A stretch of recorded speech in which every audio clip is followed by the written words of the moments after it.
Daniel capítulo 9, versículos 24 al 27. 70 semanas están determinadas sobre tu pueblo y sobre tu santa ciudad para terminar la prevaricación y poner fin al pecado y expiar la iniquidad, para traer la justicia perdurable y sellar la visión y la profecía y ungir al santo de los santos. Sabe pues y entiende que desde la salida de la orden para restaurar y edificar a Jerusalén hasta el Mesías príncipe, habrá 7 semanas y 62 semanas. Se volverá a edificar la plaza y el muro en tiempos angustiosos. Y después de las 62 semanas se quitará la vida al Mesías, mas no por sí. Y el pueblo de un príncipe que ha de venir destruirá la ciudad y el santuario, y su fin será con inundación, y hasta el fin de la guerra durarán las devastaciones. Y por otra semana confirmará el pacto con muchos. A la mitad de la semana hará cesar el sacrificio y la ofrenda. Después, con la muchedumbre de las abominaciones, vendrá el desolador, hasta que venga la consumación y lo que está determinado se derrame sobre el desolador. La escritura no es tan complicada en todas sus partes. Ahora, esta es una profecía difícil. Pero ya que no todos los estudiosos de las escrituras están de acuerdo con el significado de esta porción del libro de Daniel, los pastores no queríamos concluir el estudio del pasaje sin traer una evaluación crítica de una de las interpretaciones más populares al día de hoy en las iglesias evangélicas. Me refiero a la del dispensacionalismo. Este sistema de interpretación se originó a principios del 1800 bajo la influencia de un ex ministro anglicano llamado Juan Nelson Darby. En el 1827, Darby comenzó a desarrollar la novedosa teoría de que Dios tiene 2 pueblos completamente distintos con los que ha tratado a través de la historia de la redención de 2 maneras completamente distintas. Israel y la iglesia. Uno posee bendiciones y promesas y destino terrenal, Israel, y el otro promesa, bendiciones y destino celestial, la iglesia. Y en cierto modo, hermanos, podemos situar los orígenes del dispensacionalismo a partir del momento histórico cuando surge esta novedosa doctrina. A pesar de que este sistema de interpretación no se circunscribe únicamente al estudio de la escatología, es decir, al estudio de las últimas cosas, una de las características predominantes del dispensacionalismo es su marcado interés por esta área de la teología sistemática. En el 1831, Darby asistió al primer simposio profético de Powers Court, el cual ejerció una fuerte influencia sobre él, y en ese mismo año publicó algunos escritos sobre temas proféticos. Fue para esa misma fecha que Darby comenzó a desarrollar más a fondo otra teoría novedosa, que luego llegó a incorporar en su sistema, la de que nuestro Señor Jesucristo ha de regresar a la tierra en 2 etapas. Una venida secreta inmediatamente antes de un tiempo de tribulación que, según los dispensacionalistas, durará 7 años, que de paso es otra teoría novedosa de ese sistema, y en la cual, o antes de la cual, la iglesia será arrebatada. Y la segunda etapa, una venida visible después de esa tribulación de 7 años. Ahora, hermanos, quiero dejar bien claro que la Biblia enseña en 1 Tesalonicenses, capítulo 4, versículos 13 en adelante, que la iglesia será arrebatada. Si un creyente no cree en el rapto de la iglesia, está cometiendo un serio error doctrinal, porque la Biblia ciertamente enseña que la iglesia será arrebatada, pero la Biblia también enseña que ese evento ocurrirá en el momento en que el Señor vuelva a la tierra por segunda vez, en su única segunda venida, para salvar a los suyos y castigar a los malos. Y pueden ver esto en Mateo capítulo 24, versículos 29 al 31. Así que esta enseñanza de una venida de Cristo en dos partes y un arrebatamiento previo a la tribulación fue en su tiempo una verdadera novedad. No obstante, esta doctrina y todo el andamiaje del sistema dispensacionalista se hicieron tremendamente populares en el siglo XX gracias, entre otras cosas, al impacto de la publicación de la Biblia anotada de Scofield en el 1909. Ahora, ¿quién fue Ciro Ingersoll Scofield? Un abogado y político que fue convertido por el Señor en el 1879 a los 36 años de edad, luego de una vida muy desordenada. Y luego, 3 años después, fue ordenado al ministerio. En algún punto de su vida, Scofield conoce a Juan Nelson Darby y se hace uno de sus más devotos seguidores. Aunque este hombre no tenía entrenamiento teológico formal, porque él lo que era un abogado y un político, decidió publicar una versión de la Biblia anotada con sus propios comentarios, que muchos tomaron como la interpretación correcta de la palabra de Dios porque los leían en su Biblia. De haber publicado Scofield sus notas en un libro aparte, muy probablemente no hubiesen tenido el impacto tan grande que tuvo esta Biblia anotada en el pueblo evangélico en general. Ahora, ¿cuál es la enseñanza esencial del dispensacionalismo y cómo interpretan ellos la profecía de las 70 semanas de Daniel? Bueno, antes de pasar a responder estas dos preguntas, yo quisiera traer aquí, mis amados hermanos, una nota de cautela. Y solo el Señor sabe cómo he suplicado y aún he pedido a otros que oren para presentar esto con gracia. Hay muchos hombres de Dios que aman su palabra, que aman su obra y que son dispensacionalistas. Personalmente conozco, amo y respeto a pastores y maestros de esta escuela de interpretación y a algunos de ellos les debo mucho. De hecho, inicié mi entrenamiento formal al ministerio en un seminario fundado por Scofield. Aunque debo decir, yo no soy tan viejo, yo estoy diciendo que lo fundó hace muchísimos años y yo estudié después ahí. O sea que realmente le debo mucho a maestros y pastores dispensacionalistas. Y de paso nosotros mismos en nuestros inicios éramos dispensacionalistas.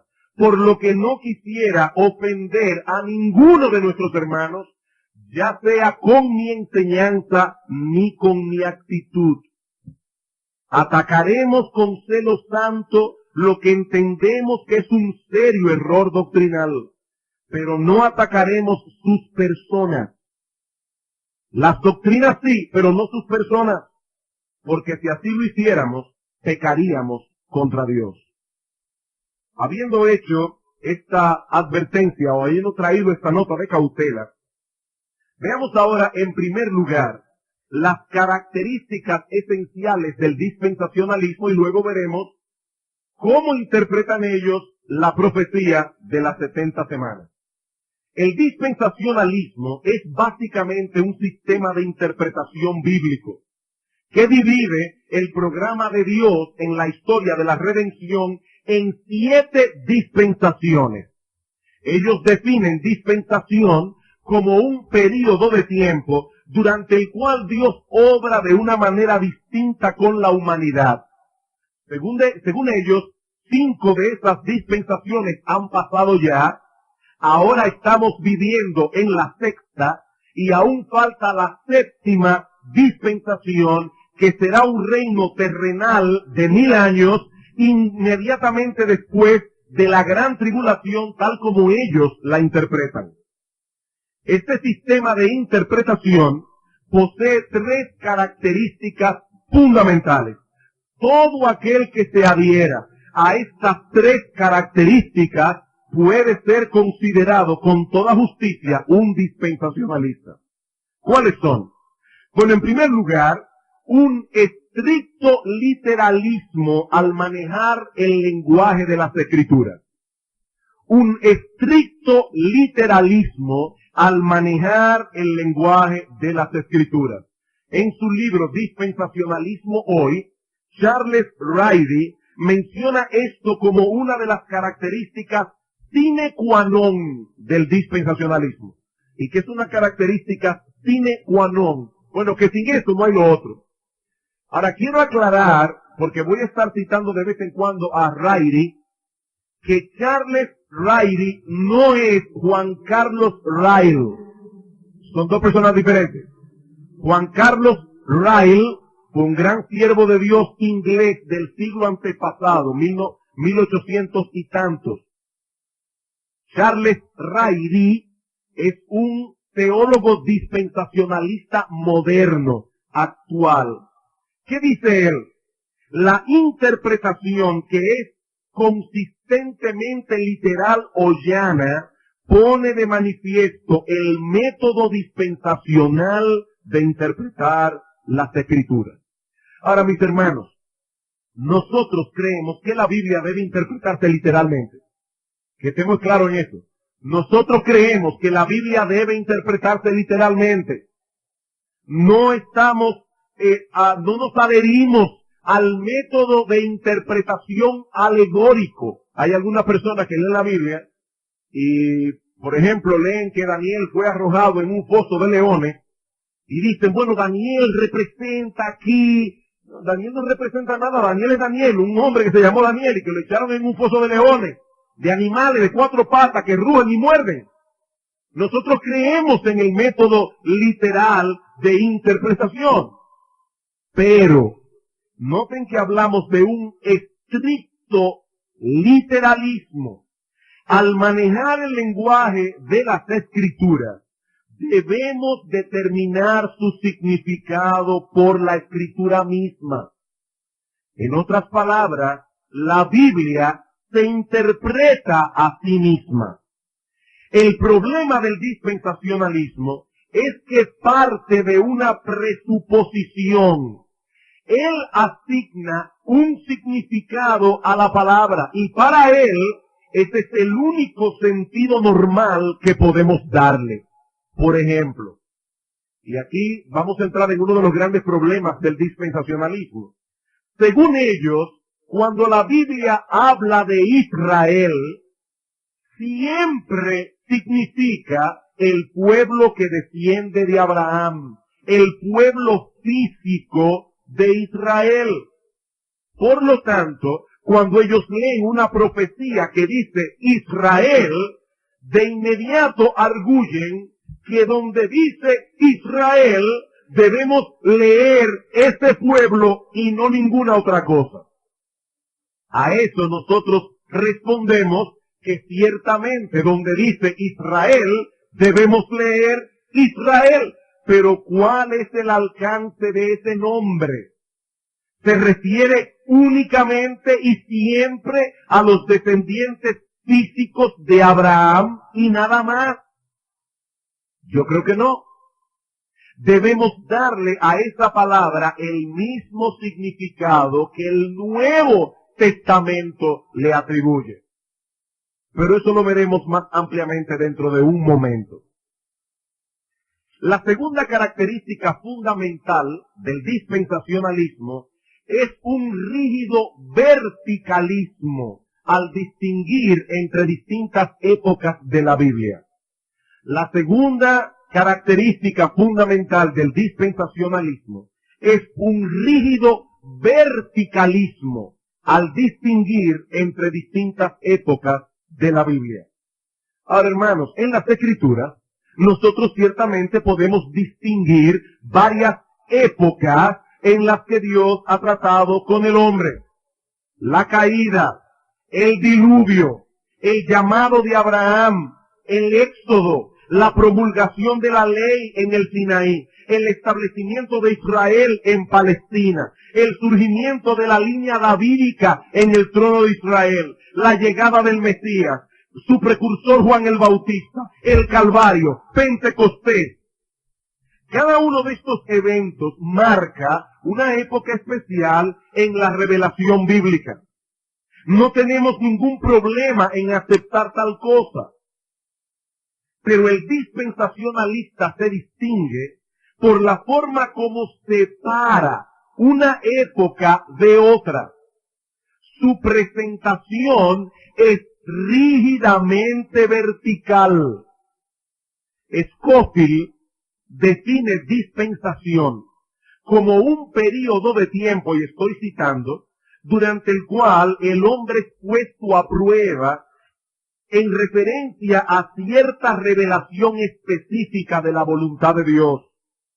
Cada una de esas dispensaciones, dice Scofield, contiene los siguientes elementos: una nueva revelación de parte de Dios, una prueba para el hombre incluida en esa revelación, el fracaso del hombre a esa prueba y el consecuente juicio de Dios debido al fracaso del hombre. Y allí termina una dispensación y comienza otra dispensación. Una nueva revelación, otra prueba, el hombre fracasa, Dios lo castiga y viene otra dispensación. Entonces viene otra nueva revelación, otra prueba, el fracaso del hombre y el castigo de Dios.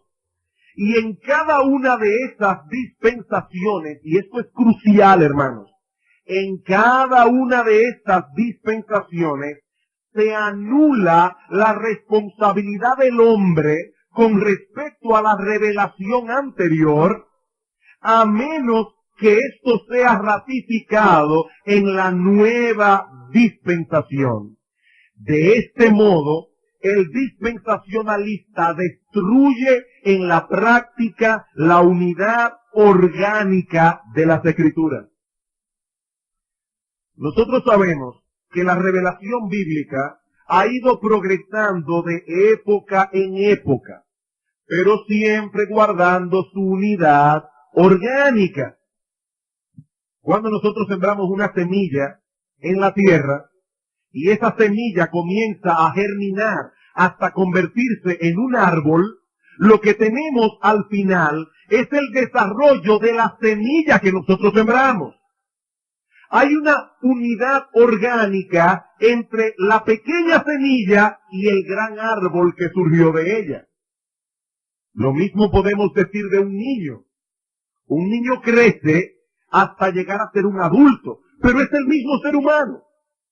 El mismo ser humano ya maduro, es la misma persona, pero en su pleno desarrollo. Eso es lo que nosotros encontramos en la Biblia. Por ejemplo, en Génesis capítulo 3, versículo 15, Dios promete a nuestros primeros padres que acaban de caer en pecado, un redentor que habría de redimir al hombre de todas las consecuencias de la caída. Pondré enemistad entre ti y la mujer, entre tu simiente y la simiente suya, esta te herirá en la cabeza, tú le herirás en el calcañar.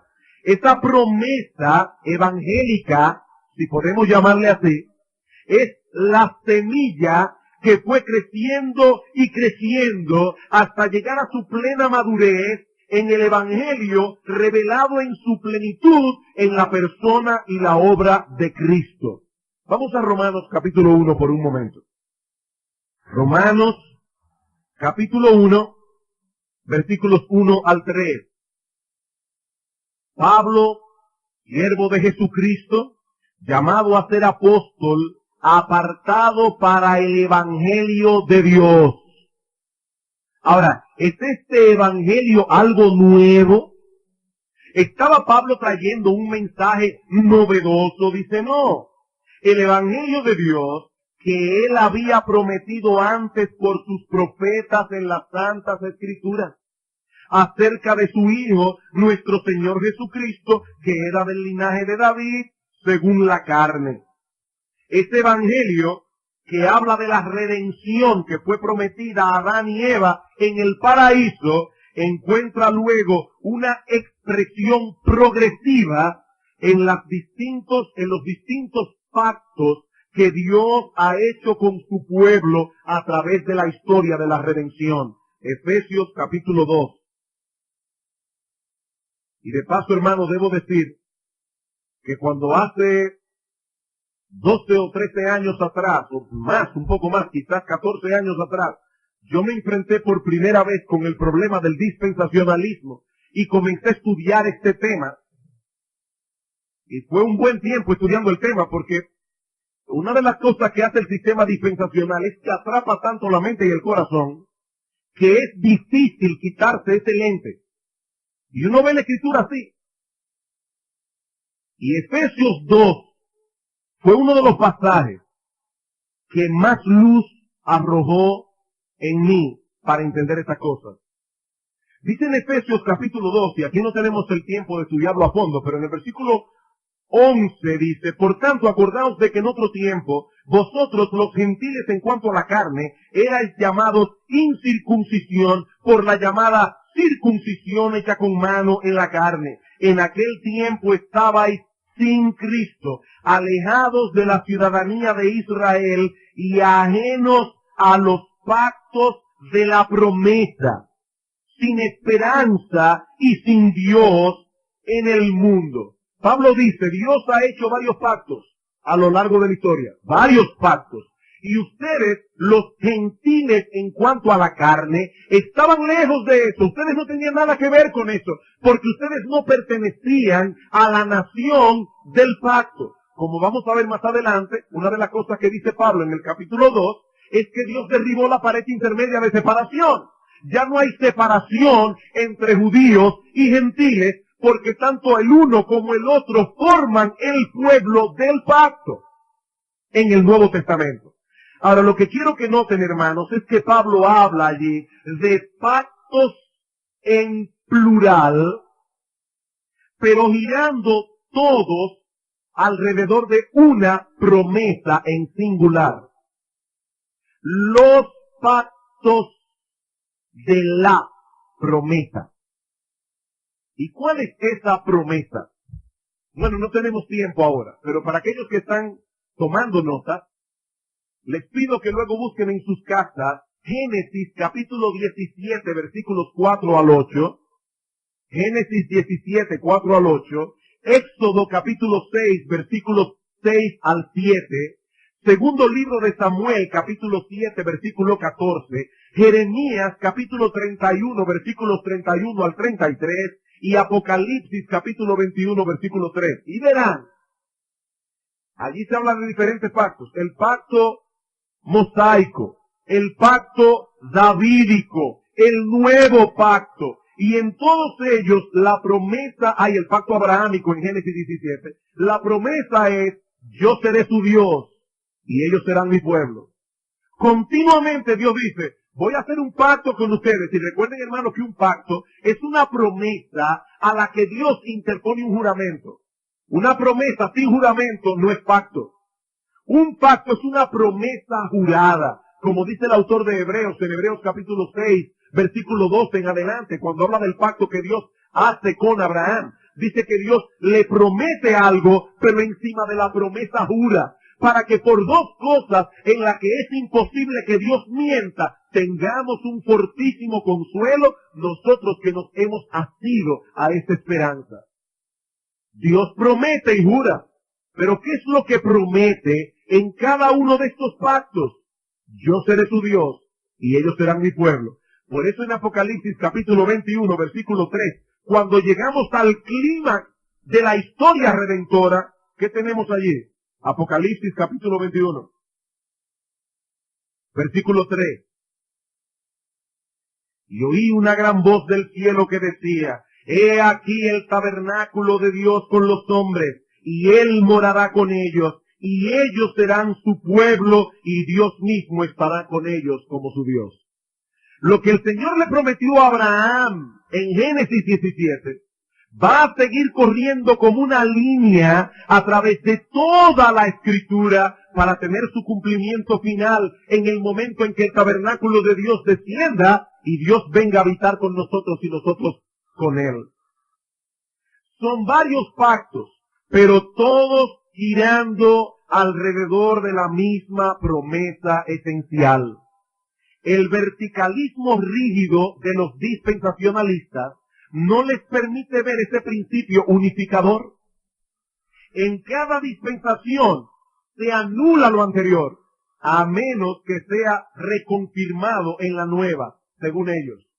¿Qué decimos nosotros? Que es al revés, que la Biblia enseña lo contrario, que en cada época lo anterior sigue vigente, a menos que Dios lo anule. Hermanos, si no ven esto, ustedes van a ser dispensacionalistas. ¿Ven lo que estamos diciendo? La diferencia. Ellos dicen, viene una nueva dispensación, lo anterior queda anulado, a menos que Dios lo ratifique. Nosotros decimos, no. Viene una nueva época y una revelación nueva de Dios, lo anterior sigue vigente porque Dios no ha cambiado, a menos que Dios mismo lo anule. Es diferente. Es muy diferente. Por eso es que ustedes ven que hay personas que el día de hoy no guardan el día del Señor. ¿Por qué? Porque esto es del Antiguo Testamento, eso no pertenece a la iglesia. Eso es de otra dispensación. Y ya con esto resuelven el problema. Pero Dios sigue siendo el mismo. Dios sigue considerando el homicidio como pecado, el robo como pecado, el adulterio como pecado. Él no ha cambiado su carácter moral. Él no ha cambiado su carácter moral. Él sigue siendo el mismo. La tercera característica fundamental de este sistema es una separación radical en la comunidad de los redimidos revelada en las Escrituras. Hemos hablado de tres cosas. Un estricto literalismo al manejar el lenguaje de las Escrituras. Un rígido verticalismo al distinguir entre las distintas épocas de la Biblia. Y ahora decimos una separación radical en la comunidad de los redimidos reveladas en la Biblia. Una lectura rápida de la Biblia revela que a través de la historia de la redención, Dios ha tratado con dos comunidades de redimidos. Dos. En el Antiguo Testamento, Israel. En el Nuevo Testamento, la Iglesia. Y ciertamente, hermanos, la Iglesia e Israel no son idénticos. Israel es Israel, la Iglesia tiene características que son peculiares a la Iglesia. Ahora, hermanos, ¿cuál es la relación que existe entre ambas comunidades? ¿Existe alguna conexión orgánica entre Israel y la Iglesia? ¿O son dos cosas completamente distintas y separadas? Los dispensacionalistas responden, son dos líneas paralelas que nunca se juntan, que permanecerán eternamente separadas la una de la otra. Como alguien ha dicho, la premisa básica del dispensacionalismo es que hay dos propósitos de Dios expresados en la formación de dos pueblos que mantienen sus distinciones a través de la eternidad.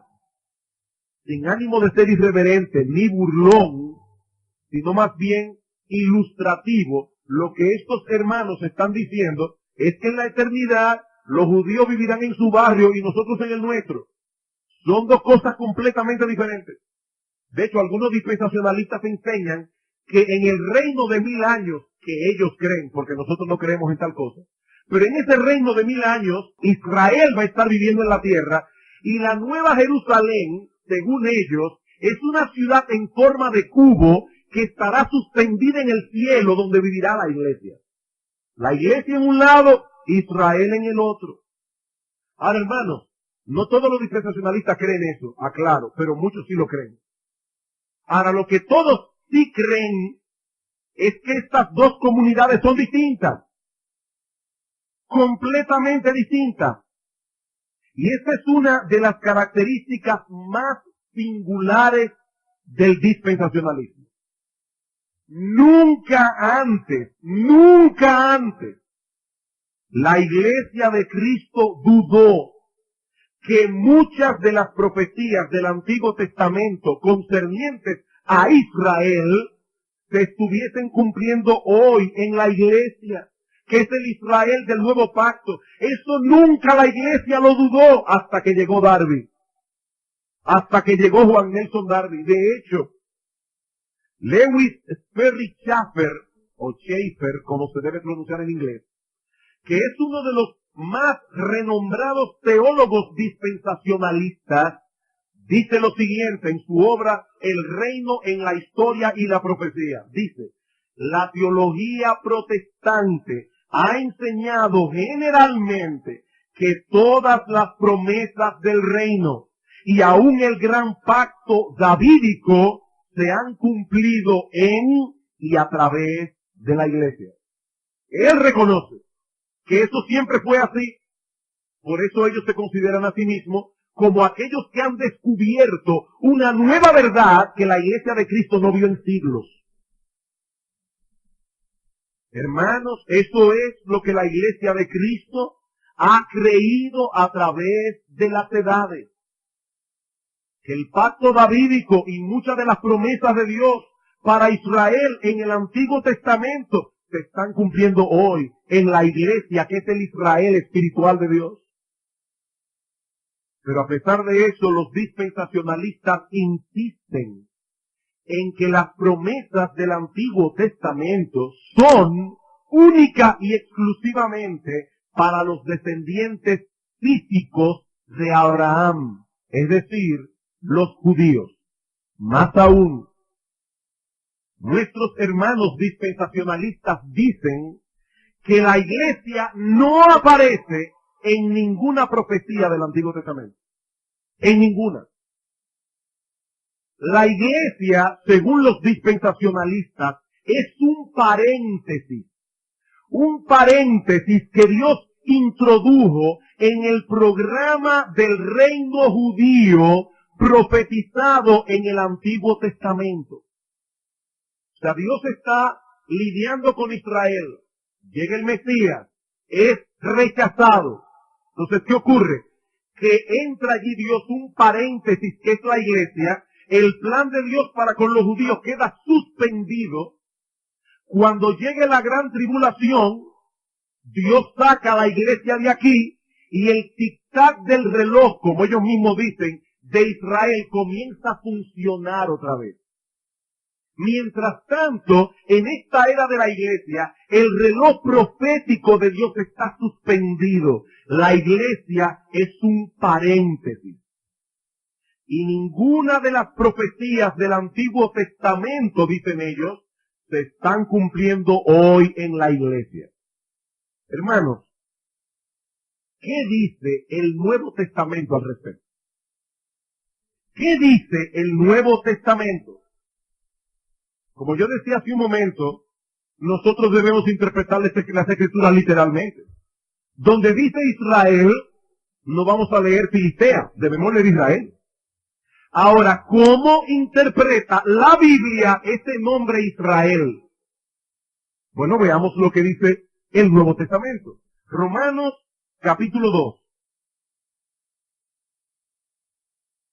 Es Israel únicamente, ese pueblo físico, esa nación que desciende de Abraham físicamente.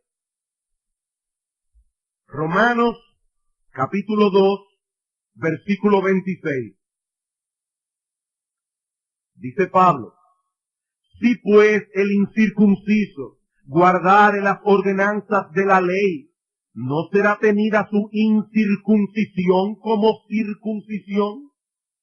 Y el que físicamente es incircunciso, pero guarda perfectamente la ley, se condenará a ti. Y Pablo le está hablando así a un judío, según vemos en el capítulo 2, versículo 17 en adelante. Se condenará a ti que con la letra de la ley y con la circuncisión eres transgresor de la ley.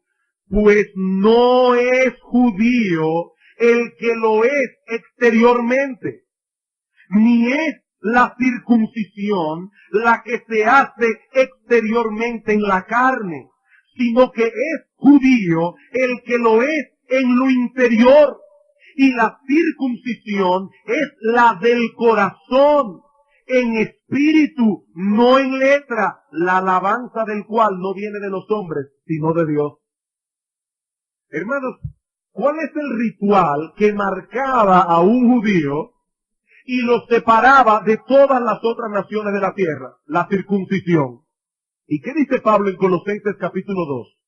Que Cristo circuncidó nuestro corazón. Por eso en Filipenses capítulo 3, el apóstol Pablo dice, nosotros somos la circuncisión, la que se hace no en la carne, sino en el corazón. Aquella circuncisión carnal y física era un símbolo de lo que sería la verdadera circuncisión que Cristo hace en los cristianos. Entonces, hermanos, ¿quiénes son los judíos? Nosotros somos los judíos, porque nosotros fuimos circuncidados en el corazón. Romanos, capítulo 4, versículos 9 al 12. Y este es para mí una de mis textos favoritos en Romanos, por ver cómo Pablo aplicaba la teología del Antiguo Testamento. Y alguien dirá, bueno, pero Pablo era inspirado por el Espíritu de Dios. Sí, por supuesto que sí. Todo lo que él escribió fue inspirado por el Espíritu de Dios. Pero eso no elimina el estudio que Pablo mismo hizo de los textos bíblicos. La inspiración no hacía vago a los autores inspirados. Ellos tenían que estudiar la Biblia. Dice Pablo, hablando de la bienaventuranza de aquel a quien el Señor no inculpa de pecado. Dice, ¿es pues esta bienaventuranza solamente para los de la circuncisión? Es decir, solo para los judíos.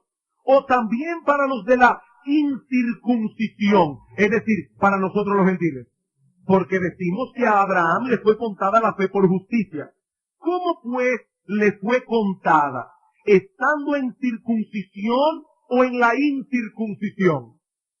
Hermanos, vayan al Génesis, no ahora, en su casa, y busquen en la historia de Abraham para ver en qué momento Dios le dice a Abraham, tu fe te es contada por justicia. Y se van a dar cuenta que cuando Dios le dice eso a Abraham, él todavía no estaba circuncidado. Él era un incircunciso. Y luego Dios le dice que se circuncide. Y ahora miren la aplicación que Pablo saca de ese hecho. Dice, ¿cómo le fue contada a Abraham la fe por justicia? ¿Estando en la circuncisión o en la incircuncisión? Dice, no en la circuncisión, sino en la incircuncisión.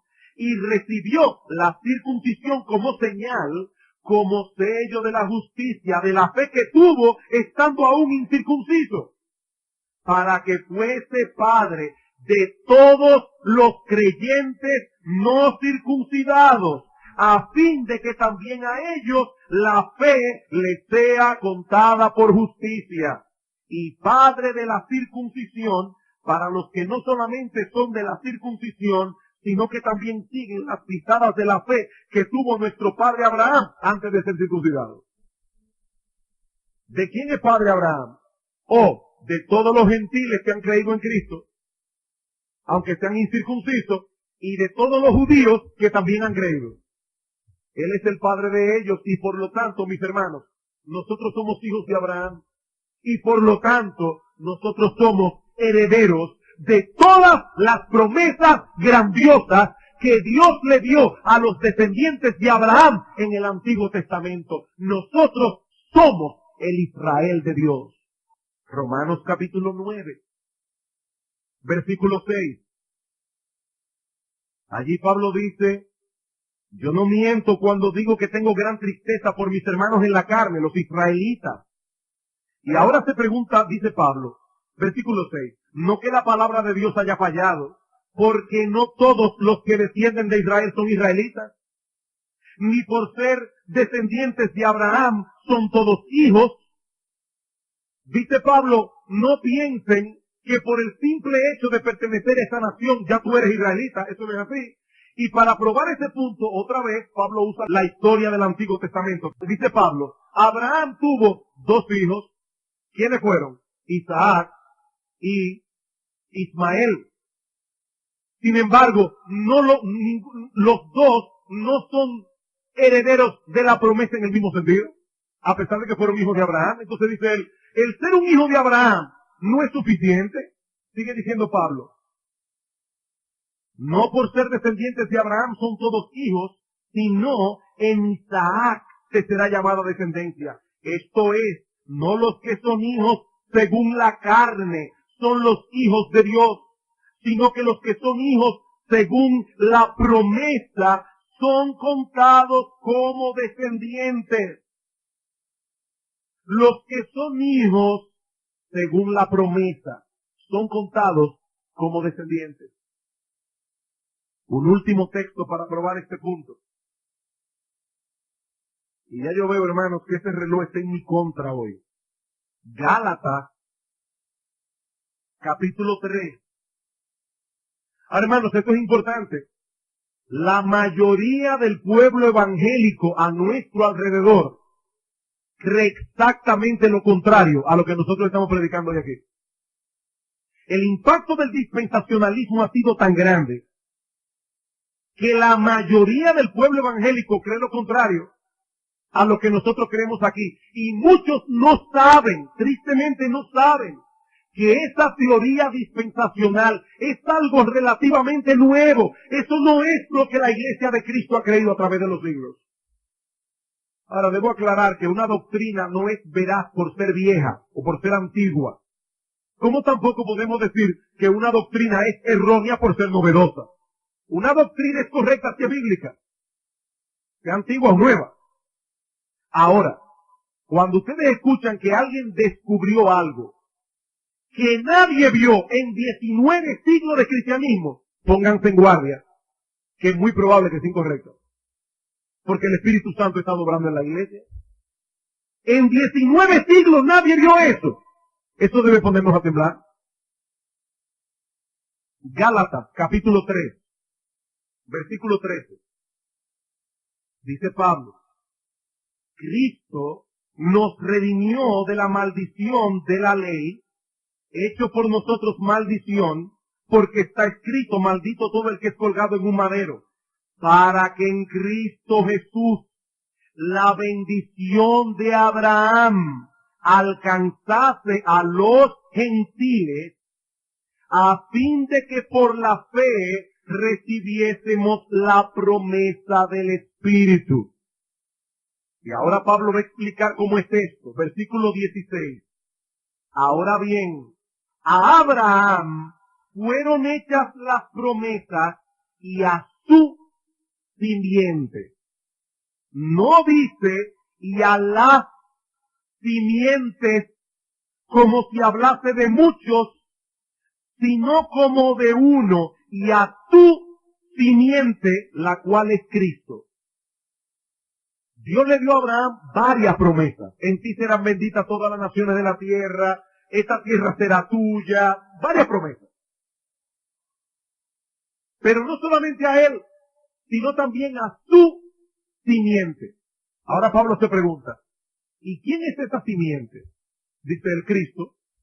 Cristo es su simiente. No los hijos físicos de Abraham. No. La simiente es Cristo. Bien, hermanos. Vamos a seguir leyendo el versículo 25. Pero venida la fe, dice la ley fue un ayo que nos llevó a Cristo. Venida la fe, ya no estamos bajo ayo, pues todos sois hijos de Dios por la fe en Cristo Jesús. Porque todos los que habéis sido bautizados en Cristo, de Cristo estáis revestidos. Ya no hay judío ni griego, no hay esclavo ni libre, no hay varón ni mujer, porque todos vosotros sois uno en Cristo Jesús. Y si vosotros sois de Cristo, ciertamente linaje, descendencia de Abraham sois y herederos según la promesa. ¿A quién fue dada la promesa a Abraham y a su simiente.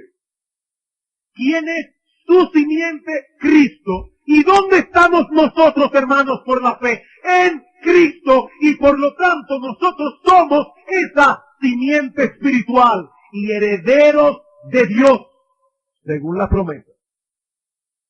Por eso, en el Nuevo Testamento se enseña con toda claridad que muchas de las promesas del Antiguo Testamento que prometían cosas a Israel se están cumpliendo ahora en la iglesia. Recuerden lo que yo decía hace un momento. Según los dispensacionalistas, la iglesia no aparece en la página del Antiguo Testamento. Ninguna profecía del Antiguo Testamento tiene que ver con la iglesia, porque allí dice Israel y tienen que ser los descendientes físicos de Abraham. ¿Pero qué dice el Nuevo Testamento? Hechos, capítulo 3, versículo 24. Y todos los profetas, desde Samuel en adelante, cuantos han hablado, también han anunciado estos días. Y él está hablando aquí después de Pentecostés, cuando ya la iglesia estaba funcionando y predicando. Dice, todos los profetas, ¿de qué hablaron? De estos días. Vamos una página atrás, en Hechos capítulo 2. Ustedes aquí todos conocen lo que pasó con la iglesia, cuando se inaugura la iglesia en el día de Pentecostés. El Espíritu Santo descendió, los apóstoles y los discípulos comenzaron a hablar en otras lenguas, etcétera, etcétera. Algunas personas que estaban allí dijeron, estos están borrachos. ¿Y qué dice el apóstol Pedro? Versículo 14. Entonces Pedro, poniéndose en pie con los 11, alzó la voz y les habló diciendo, varones judíos y todos los que habitáis en Jerusalén, esto sea notorio y oíd mis palabras, porque estos no están ebrios como vosotros suponéis, puesto que es la hora tercera del día. Los judíos comenzaban a contar a partir de las 6 de la mañana. Era que se contaba el tiempo. La tercera hora era las 9. Dice, ¿cómo ellos van a estar tomando todavía si son las 9 de la mañana? Hoy, eso es posible. En aquella época eso era inconcebible. ¿Cómo lo explica Pedro? Mas esto es lo dicho por el profeta Joel. Y en los postreros días, dice Dios, derramaré mi espíritu sobre toda carne y vuestros hijos y vuestras hijas. Y hermanos, todavía los dispensacionalistas insisten en que esa profecía no se ha cumplido. Que lo que ese texto dice es que lo que pasó en Pentecostés es una ilustración de lo que profetizó Joel. Pero eso no es lo que dice ahí. Ahí dice, esto es lo que profetizó Joel. Esto que usted es cumplimiento de lo que Joel profetizó. Y se está cumpliendo ahora en la iglesia. Hechos capítulo 15. Versículos 2 al 18. Aquí tenemos el concilio de Jerusalén. Algunos estaban inquietos porque se predicara el evangelio a los gentiles. No entendían todavía qué es lo que estaba pasando. Y dice en el versículo 12, entonces toda la multitud cayó y oyeron a Bernabé y a Pablo que contaban cuán grandes señales y maravillas había hecho Dios por medio de ellos entre los gentiles. Y cuando ellos callaron, Jacobo respondió diciendo, varones hermanos, oídme. Simón ha contado cómo Dios visitó por primera vez a los gentiles en la casa de Cornelio para tomar de ellos pueblo para su nombre. Y con esto concuerdan las palabras de los profetas. Como está escrito, después de esto volveré y reedificaré el tabernáculo de David que está caído y repararé sus ruinas. El tabernáculo de David. Y dice, eso es lo que está pasando ahora. Para que el resto de los hombres busque al Señor y todos los gentiles sobre los cuales es invocado mi nombre, dice el Señor, que hace conocer todo esto desde tiempos antiguos. Dice, hermanos, esto no es nuevo. Si Pablo hubiese vivido en esta época, hubiera dicho, esto no es un paréntesis en el programa de Dios. Esto es lo que Dios viene anunciando desde tiempos antiguos. Que vendrá un momento en que las ramas naturales serán injertadas en el buen olivo. Las ramas silvestres, serán injertadas en el buen olivo y las ramas naturales incrédulas serán desgajadas. ¿Qué es lo que ha pasado? O que en el pueblo de Dios, los judíos, los descendientes físicos de Abraham que no creyeron, fueron cortados y ya no pertenecen al pueblo de Dios. Y nosotros, que nacimos en San Juan de la Maguana, en Baní, en qué sé yo dónde, y hemos creído en Cristo, hemos sido injertados en este buen olivo, y ahora nosotros somos el pueblo de Dios. Eso es lo que ha pasado. Como este reloj sigue caminando, los invito luego en sus casas a leer Jeremías capítulo 31, versículos 31 al 33, y compararlo con Hebreos capítulo 8, versículos 6 al 8 y versículo 13. Y van a ver que allí Jeremías profetiza un nuevo pacto para la casa de Israel, que se está cumpliendo hoy en nosotros. Por eso Cristo dice, esta es la sangre del nuevo pacto que por vosotros es derramada. A la luz de todos estos textos, mis amados hermanos, podemos decir con confianza que el Nuevo Testamento contempla a la iglesia como el Israel espiritual de Dios que ha llegado a su madurez y en la cual está teniendo cumplimiento muchas de las promesas del Antiguo Testamento. Estamos en el primer punto del mensaje. Ahora, yo sé que hemos usado demasiado tiempo para explicar a grosso modo las creencias fundamentales del dispensacionalismo, pero esto era necesario para que ahora podamos entender por qué ellos interpretan la profecía de las 70 semanas de Daniel de la manera como lo hacen. Y voy a tratar ahora de ser bien breve. ¿Cómo interpretan los dispensacionalistas Daniel 9, 24 al 27? Al igual que nosotros, los dispensacionalistas entienden que Daniel está profetizando aquí la aparición del Mesías en el escenario de Israel 483 años después de la salida de la orden para restaurar y edificar Jerusalén. Y aunque nosotros podemos diferir en cuanto a ciertos detalles de tiempo, en esencia creemos lo mismo en cuanto a eso.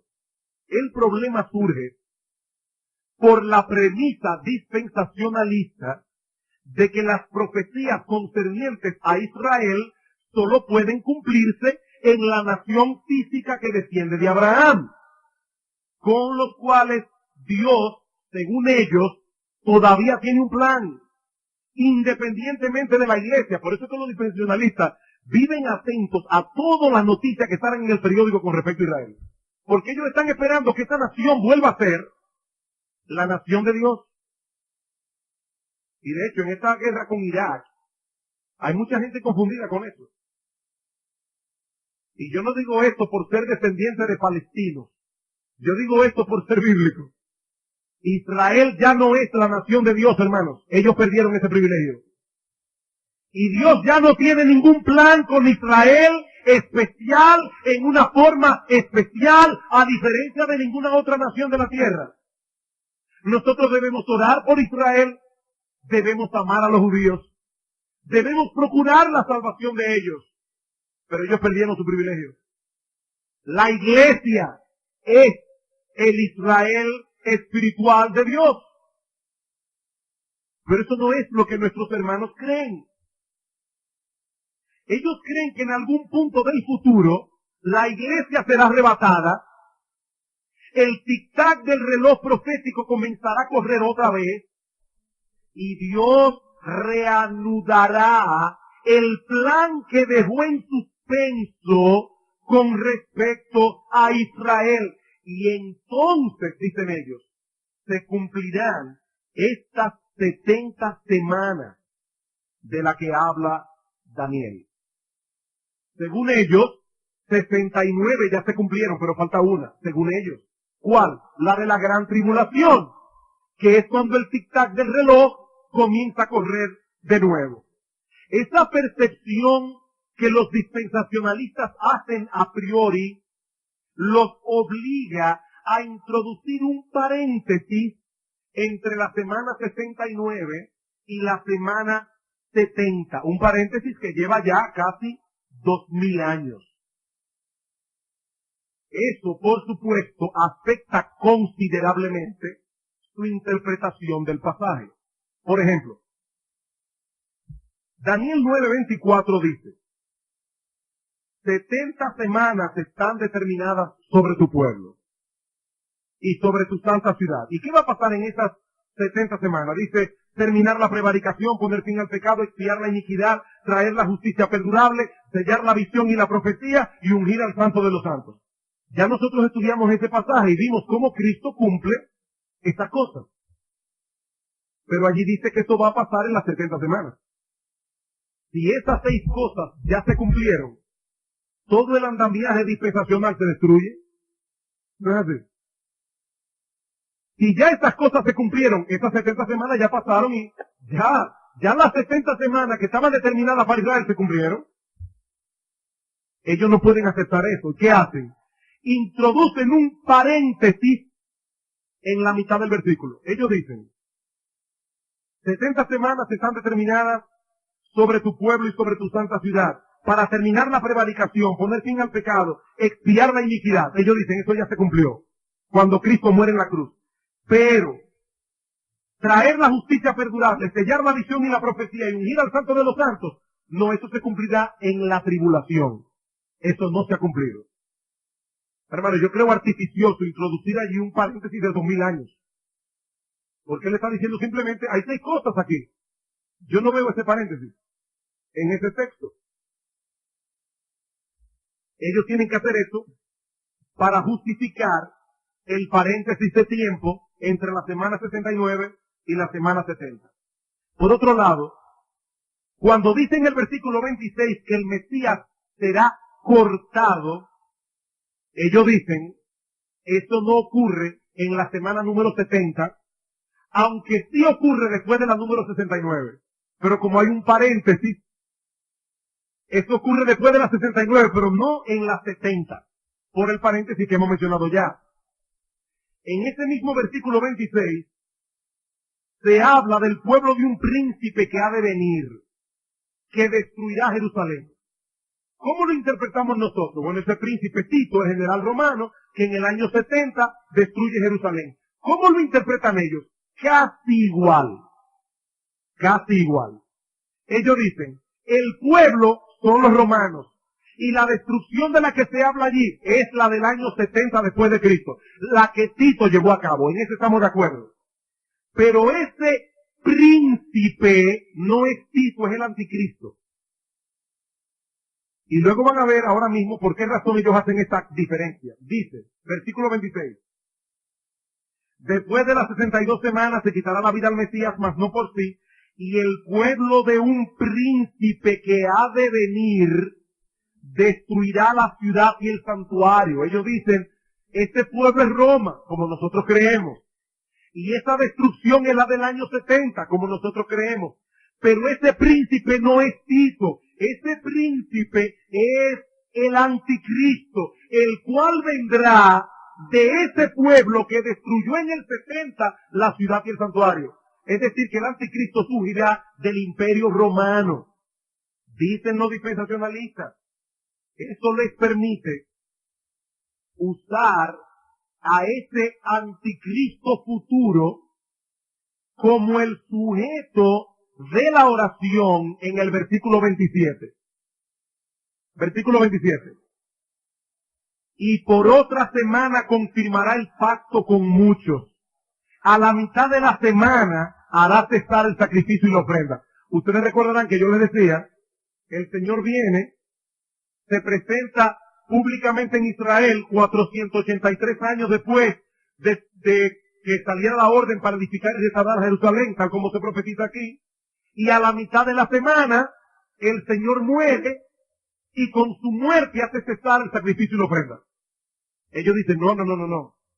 El que confirma el pacto con muchos y hace cesar el sacrificio es el anticristo. Del versículo 26, ese príncipe del que habla el versículo 26. Según ellos, la semana 70 va a comenzar con el arrebatamiento de la iglesia. Dios saca a la iglesia de este mundo. Y entonces Dios comienza a tratar de nuevo con Israel por 7 años. Allí surge el anticristo, el cual hace un pacto con los judíos prometiéndoles paz. En ese tiempo de paz, los judíos reedifican el templo en Jerusalén, el de Salomón, y comienzan a sacrificar otra vez. Pero a la mitad de la semana, es decir, a la mitad de la tribulación, a los 3 años y medio, el anticristo rompe el pacto de paz, persigue a los judíos y hace cesar el sacrificio y la ofrenda. Hermanos, yo espero que no se me pierdan. ¿Entendieron cómo ellos interpretan esto? Es muy diferente a como nosotros lo interpretamos. Para nosotros las 70 semanas ya se cumplieron. Ellos dicen que son el futuro. Bien. ¿Cuáles problemas encontramos con esta interpretación dispensacionalista del texto? En primer lugar, que no hay necesidad de introducir ningún paréntesis de tiempo en el desglose de esta semana. Como hemos visto ya, estos 490 años que estaban determinados sobre Israel se dividen en 3 periodos porque cada uno de ellos tiene características particulares. Pero son periodos sucesivos. Después de las primeras 7 semanas, 49 años, le siguen las siguientes 62. Y luego de esas 62, le sigue la otra.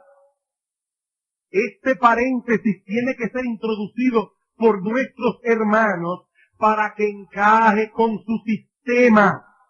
No porque el texto lo enseñe o lo sugiera. Yo repito, hermanos, las 6 cosas que el Mesías vino a hacer y que se mencionan en el versículo 24 ya se cumplieron. Y por lo tanto, las 70 semanas se cumplieron también. Por otra parte,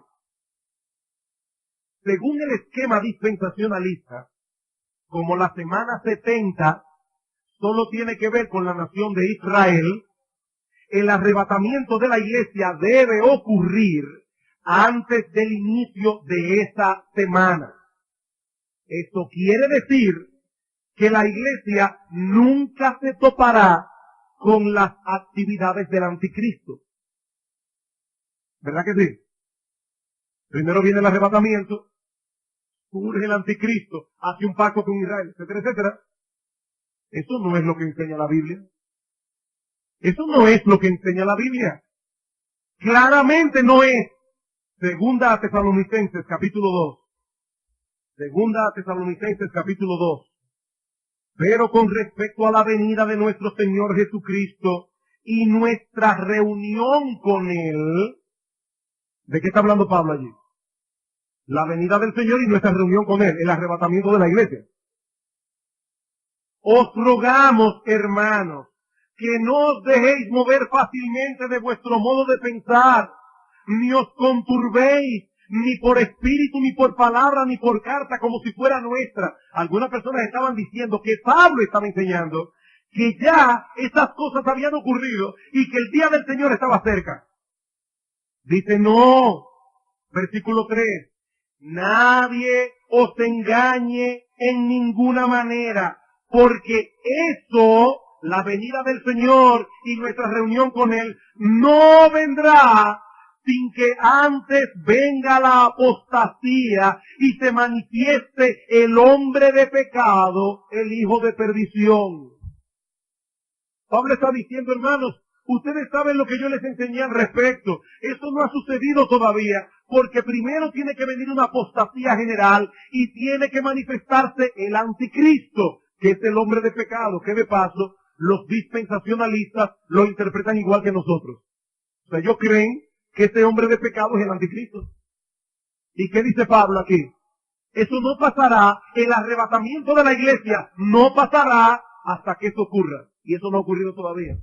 El arrebatamiento que se menciona en Primera Tesalónica, capítulo 4, versículo 13, en Segunda Tesalónica 2 y en Mateo capítulo 24, versículo 29, no ocurrirá antes de que aparezca el anticristo, sino después. ¿Cuándo? En el momento en que Cristo vuelve en gloria. Mateo 24. Mateo 24. ¿Qué dicen nuestros hermanos dispensacionalistas? Que la iglesia será arrebatada antes de la tribulación.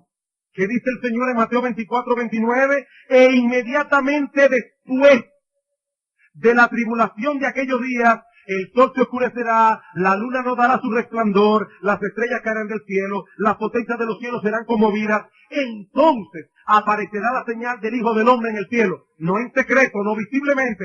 Y entonces lamentarán todas las tribus de la tierra y verán al Hijo del Hombre viniendo sobre las nubes del cielo con poder y gran gloria, y enviará a sus ángeles con gran voz de trompeta y juntarán a sus escogidos de los cuatro vientos desde un extremo del cielo hasta el otro. ¿Cuándo ocurre eso? Después de la tribulación de aquellos días. Lo que pasa es que al ellos hacer esa diferencia entre Israel y la iglesia, ellos dicen, esos escogidos son solamente los judíos. La iglesia hace rato que se fue. Pero eso no es lo que la Biblia enseña, como vimos ya. Déjeme concluir. Voy a tener que saltar otro argumento. Hermanos, ¿qué es lo que enseña Daniel 9, 24 al 27? Allí se profetizan básicamente cuatro cosas en ese pasaje. Resumiendo, ¿qué es lo que enseña este texto? Cuatro cosas. En primer lugar, el regreso de los cautivos y la restauración de Jerusalén. En segundo lugar, la aparición del Mesías en el escenario de Israel, 483 años después de la salida de la orden para restaurar y edificar a Jerusalén. En tercer lugar, el rechazo y muerte del Mesías, lo que trae como resultado, en cuarto lugar, la destrucción de Jerusalén. Eso es lo que se profetiza aquí. ¿Cómo se cumplieron estas cosas en este lapso de tiempo de 490 años? En tres periodos de tiempo consecutivos. El primero de 7 semanas, 49 años, durante los cuales Jerusalén fue restaurada con su plaza y su muro en tiempos angustiosos, como dice el versículo 25. Inmediatamente después comienza otro periodo de 434 años que corresponden al periodo intertestamentario, al final de los cuales aparece el Mesías en el escenario público de Israel, cuando Juan el Bautista lo bautiza y Cristo comienza su ministerio. El tercer periodo de 7 años, a la mitad de los cuales el Mesías fue muerto. Y los 3 años y medio restantes probablemente corresponden al tiempo en que el Evangelio permaneció siendo predicado únicamente en los confines del territorio de Israel. O sea que Dios continuó trabajando con su pueblo hasta que la persecución de los mismos judíos provoca que la iglesia salga hacia afuera a compartir las buenas nuevas con los gentiles. El último evento mencionado en la profecía, la destrucción de Jerusalén en el año 70 después de Cristo, aunque no ocurrió dentro de ese periodo de tiempo de 490 años, se encuentra íntimamente relacionado con lo que ocurrió a la mitad de la semana 70 cuando Cristo fue crucificado. La destrucción de Jerusalén en el 70 fue un juicio de Dios sobre Israel por haber rechazado a su Mesías, como vemos claramente en Mateo capítulo 23, versículo 37, hasta Mateo capítulo 24, versículo 2. Y de este modo concluimos el estudio de esta fascinante y extraordinaria profecía del Antiguo Testamento. Una vez más, reitero que no estaba en mi ánimo ofender a nadie con estas cosas, pero estamos llamados a proclamar con fidelidad todo el consejo de Dios, y eso conlleva necesariamente combatir contra toda distorsión doctrinal. Porque ¿saben qué, hermanos? Toda distorsión doctrinal causa distorsión en la vida cristiana práctica. Y yo tenía aquí 4 aplicaciones que no voy a dar. No se preocupen, no las voy a dar. Solo quiero ilustrarlo con una sola. Precisamente por esa distinción que hace el dispensacionalista entre Israel y la iglesia, por eso no nos extraña que el dispensacionalista o haya sido del dispensacionalismo que hayan surgido doctrinas como la del cristiano carnal. Porque Cristo será rey de Israel, pero no es rey de los cristianos. De hecho, Charles Rairi, el dispensacionalista, dice que enseñar a la persona que someterse al señorío de Cristo es necesario para la salvación. Enseñar eso es predicar otro evangelio, dice Rairi. Uno solamente es salvo por aceptar a Cristo en su corazón por la fe. Aceptarlo como Señor es otra cosa, dice él. Hermanos, eso no es lo que la Biblia enseña. Dios dio los 10 mandamientos para mostrar a su pueblo cuál es su carácter santo. Y Él nos redime de nuestros pecados para que nosotros podamos hacer ahora la voluntad de Dios. Esa distinción radical que hacen los dispensacionalistas hace daño en la vida cristiana práctica. No es quizás lo que ellos quieren hacer. Y hay dispensacionalistas que quizás son mucho más piadosos que muchos reformados en la práctica. Yo no estoy diciendo que todos ellos son carnales, estoy diciendo, mis amados hermanos, que esta doctrina promueve ese tipo de cosas, lo cual la Biblia no enseña. Y digo esto para que no haya personas aquí que digan, pero ¿y qué tanto enredarte la vida con estas cosas? No, hermanos, sé que estas cosas tienen repercusiones. Estas cosas tienen repercusiones. Distorsiones doctrinales distorsionan la vida cristiana.